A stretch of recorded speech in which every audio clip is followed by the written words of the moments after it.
Giovanni Filippo qu'on rejoint chez Bourse Direct. On évoquera aussi bien sûr Renault Vallourec dans un instant. Vallourec qui rebondit, en revanche Renault qui reste lanterne rouge à moins 3,5. Mais d'abord sur la tendance générale, Giovanni, votre regard, ce nouveau repli des indices européens, comment est-ce que vous l'interprétez ? Une suite logique des choses.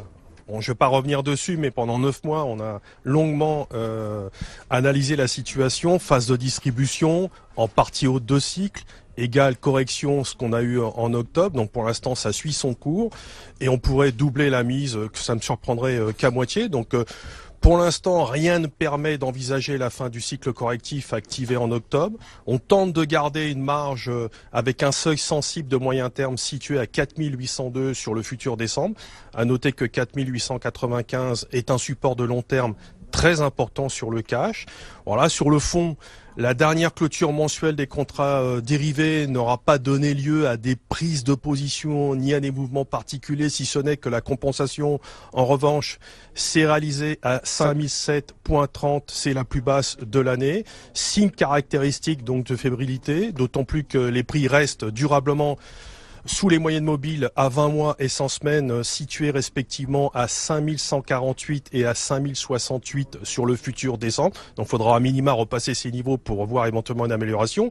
Donc le constat reste négatif dans le sens où la correction d'octobre aura non seulement inversé le cours des choses, mais aussi ouvert une perspective de baisse plus importante estimée à la zone 4715 4590, cible réalisable d'ici la fin du T3 2019. Donc ce scénario prendrait de la force sous 4008 et serait remis à plus tard au-dessus de 5164. Alors à très court terme, attention, notamment d'ici mercredi, puisque la Commission européenne va statuer sur les projets de budget 2019. Donc là, on peut arbitrer jusqu'à demain à la zone 4870 980 tout en conservant un billet vendeur sous 5030.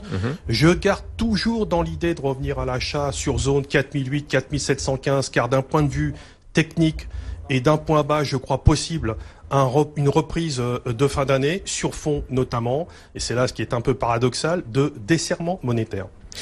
Oui, desserrement monétaire. Tiens, c'est paradoxal. C'est vrai que les marchés attendent de moins en moins une hausse des taux de la BCE, notamment en 2019. On se disait que la BCE pourrait commencer à relever ses taux en 2019 et on voit que le consensus est en train là-dessus de légèrement s'effriter. Jean-Louis, votre regard à vous sur la tendance des marchés, ce CAC qui a retrouvé ses points bas de fin octobre finalement. Comme quoi, les signaux, l'accumulation de signaux négatifs s'est confirmée et a bien amené un nouveau repli du marché. Donc moi, je cherche toujours à vendre. Hein, j'ai pas bougé. Donc je cherche toujours à vendre le mieux possible en intraday et je conserve évidemment une stratégie de fonds vendeuse. Donc on observe que le volume n'est pas si important que ça, c'est vrai, 650 millions à peine là. On a une vol qui remonte un petit peu, la vol implicite est à 17,2 on va dire, à peu près, donc elle remonte, c'est vrai, signe un petit peu de petite fébrilité. Si l'indice ne fait que revenir sur des points bas, en revanche, sur les mid et small, c'est le bain de sang. C'est-à-dire que chaque fois que le marché fait des reprises, elle remonte à peine ou pas du tout, voire elle continue de s'enfoncer pour certaines, et quand le marché s'enfonce, elles accélèrent encore davantage. Donc quand on veut un peu comme ça se calmer, quand on a envie d'acheter du Renault, quand on a envie d'acheter des choses comme ça, on regarde un petit peu les mid et small, et parfois pas que les very small, hein, les groupes B, etc. On voit des bains de sang, des baffes terribles. Donc ça calme, il faut se dire qu'on n'est pas pressé pour acheter. Hein. On aura probablement avant des signaux d'arrêt, de stabilisation et de reprise, et on n'en est pas là pour l'instant. Donc moi je reste les warnings allumés. Je pense qu'il est toujours possible, en cas de dégradation comme ça continue, d'aller chercher pourquoi pas les 4750. Y a rien en tout cas qui me fait penser que le marché puisse remonter. Sauf, c'est vrai, une chose, c'est que la densité n'est pas forte. On a, si vous voulez, l'idée quand même de vendre, c'est ce qu'on disait il y a quelques jours. Je vous disais, oui, il y a plutôt l'idée de la recherche j'essaie de vendre le mieux possible, etc. Mais c'est pas non plus des programmes de vente forts. Donc tout ça, ça peut s'arrêter en quelques minutes. Sauf qu'on voit pas ce qui pourrait ramener le moral aux troupes. Donc dans l'état actuel du marché, si vous voulez, les probabilités de poursuivre à la baisse sont supérieures. Et surtout, on ne voit rien dans le pipeline qui pourrait nous permettre de reprendre de l'espoir et de penser que le marché puisse remonter d'ici la fin de l'année. Oui, oui. Donc toujours à la vente. Et on s'est éloigné des niveaux d'amélioration. Et c'est vrai que cette nuit, par exemple, il n'y a pas encore eu d'accord entre la Chine et les États-Unis sur la question du protectionnisme, et puis sur le Brexit, toujours un grand brouillard, et puis l'Espagne qui menace de ne pas voter l'accord qui a été trouvé avec Bruxelles, mais cet accord peut être voté malgré tout sans l'unanimité. L'unanimité n'est pas nécessaire. Du côté des valeurs, un mot rapide à nouveau quand même de Renault là qui perd plus de 3%, 57,16 €. Giovanni, on imagine que vous l'avez suivi de près depuis hier cette valeur Renault. Alors Renault qui va réunir ce soir son conseil d'administration pour diriger, pour en tout cas discuter d'une direction intérimaire pendant que Carlos Ghosn lui est toujours en garde à vue à Tokyo. Cette baisse de Renault, comment est-ce que vous l'estimez et surtout le potentiel pour la suite sur cette valeur pour ceux qui pourraient s'interroger sur la meilleure stratégie à adopter désormais?